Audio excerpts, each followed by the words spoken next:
so long-winded on. The next question was about immigration. What are my thoughts on immigration?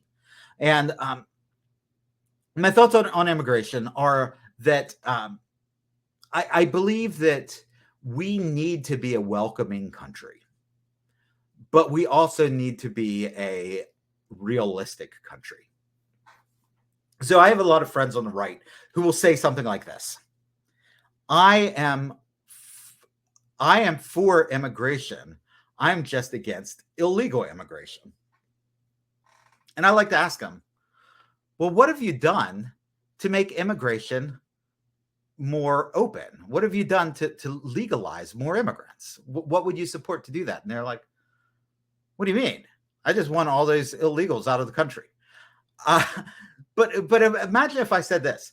If I said, I'm not against smoking pot.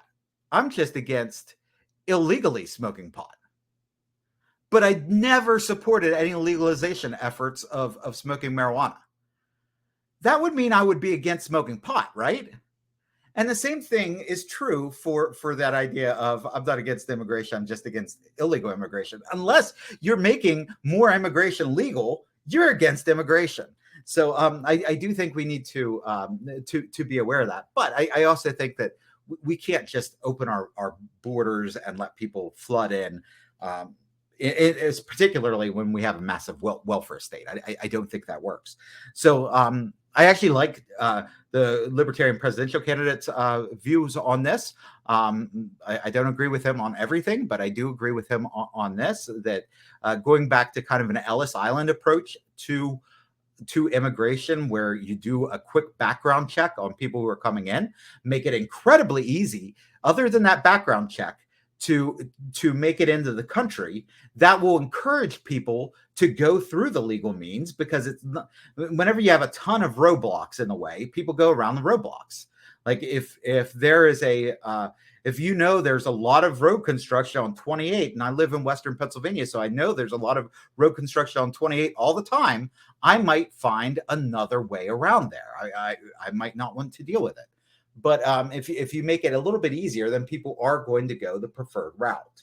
So make it easier, but include those background checks. We don't want criminals flooding into this country. And if you make the process too difficult, then immigrants or criminals are going to flood in, because everybody's going to be bypassing the process. The process is too difficult. So actually, if you make the process easier, then more people will go through the process, and then it's going to make it a lot easier for you to address the criminal element that might be coming across. Now, I would pair that, though, with a massive reduction in the welfare state.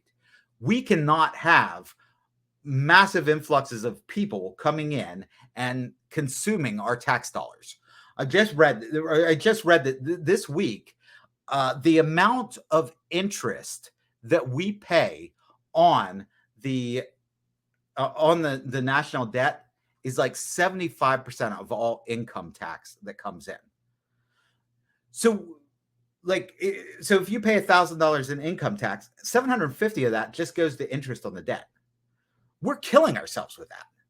So we can't afford to just keep bringing people in and giving them all a bunch of welfare. Now, I get it. Like my friends on the left, they'll probably say, listen, welfare isn't that big of a chunk of the government spending. More of it's military and foreign aid and those sorts of things. And I'm all for cutting that. But we need to be realistic about if we allow millions and millions of people to come in and use our free systems, then it's going to be result in even more problems.